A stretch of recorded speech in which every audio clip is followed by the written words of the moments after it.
So I'd like to now turn to the Ohr Hachaim HaKadosh. And when I was preparing this for this Torah study session, I called him my friend and I started giving him a Dvar Torah.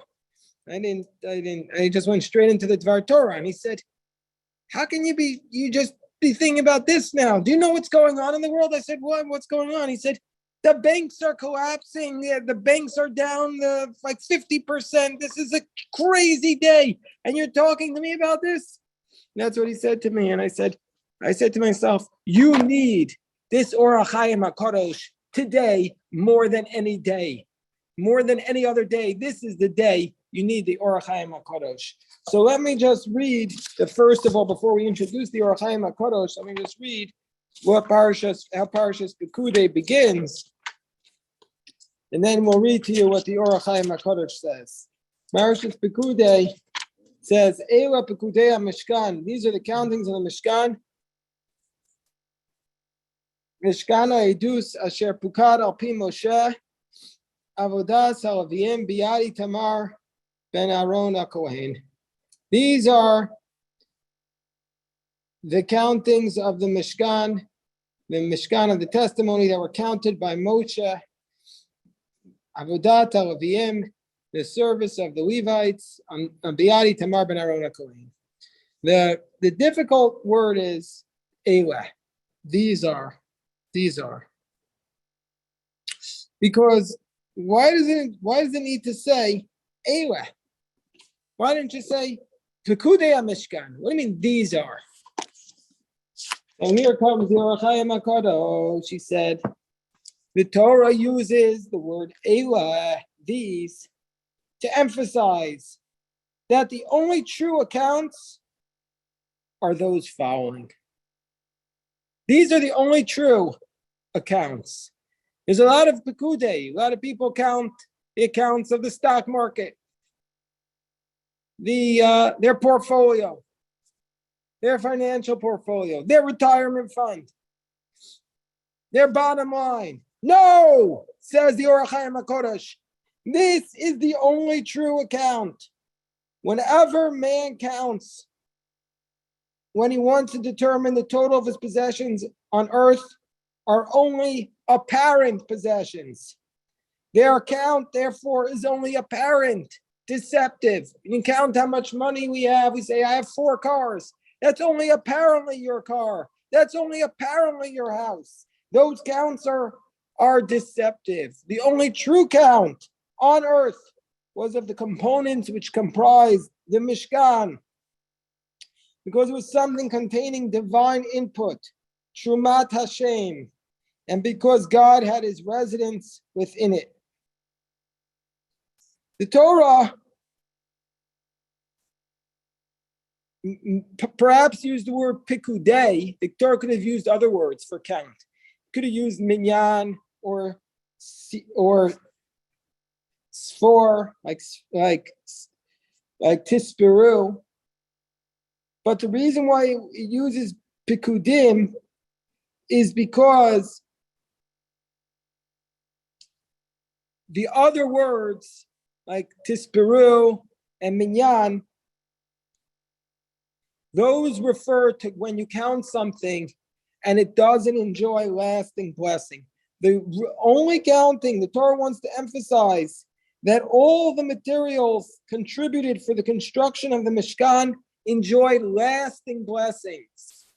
You know, I think a lot of bankers are realizing today, and I'm not, God forbid, I mean, I feel very, very, very bad for what's going on in the banking world today, and I'm not, God forbid, mocking or ridiculing, God forbid, but I'm saying it's here 1 second, and all of a sudden, I mean, when you have one of the biggest banks in the country, like Charles Schwab, which is in huge trouble, overnight, everybody thought it was a beautiful bank. I'm sure people here keep their money in Charles Schwab.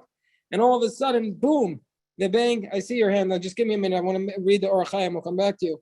Then all of a sudden, these banks are collapsing. They're collapsing. So the Torah wants to emphasize that what is lasting, only those materials that were given to the Mishkan. Normally, there's a prohibition against counting by the head. We're not supposed to count. In fact, David HaMelech was punished for counting. But in this case, Hashem tells us to count. Hashem tells us to count. David HaMelech was punished with a plague because he counted. He did a census. But every single component contributed and accounted for, increased the amount of blessings Hashem bestowed on the Holy Tabernacle.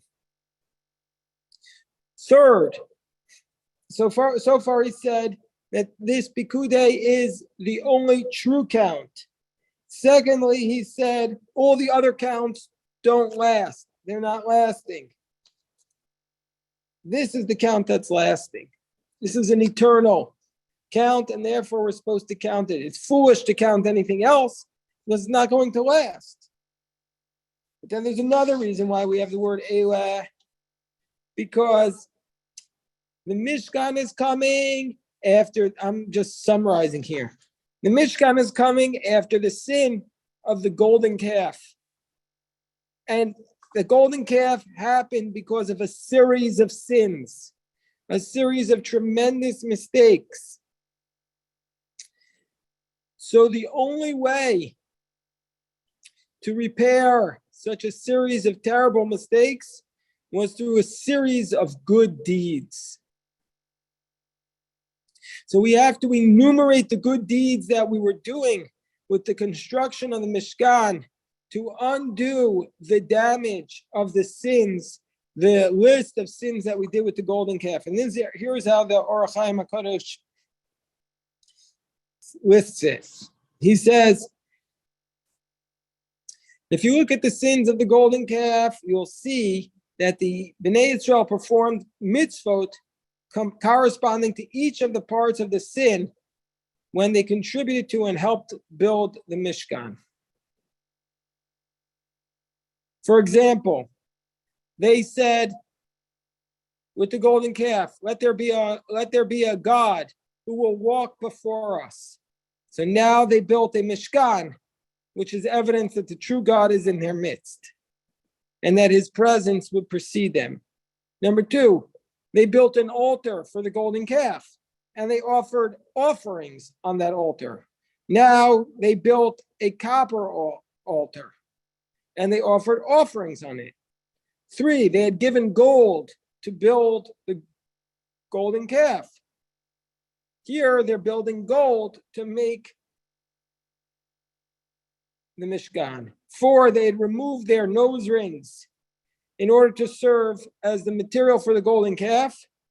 And here they contribute not only their nose rings, but all jewelry for the building of the Mishkan. 5, the Israelites appointed themselves to build the golden calf. And here they appoint a leader, Bezalel, to head the project. 6, when they were building the golden calf, they said, Elah, this, Elah, Elohecha Yisrael. This is your God, Israel. And here they say, Elah, Pikudei HaMishkan. These are the countings of the Mishkan. Every single action that they're doing as part of the Mishkan is to undo the string of sins that they did from the golden calf. So that's why everything needs to be enumerated. It's like you need to list, sometimes you need to list your mistakes in order to move forward in life. And then you list each of the actions that you're doing to rehabilitate yourself. So too, that's what they were doing here. We had sinned tremendously with the golden calf. Now we're listing all of the things we are doing, the Pikudei, all of the countings that we're doing to undo the mistake of the golden calf. Okay, let me stop here. I saw that Ms. Newman had a remark.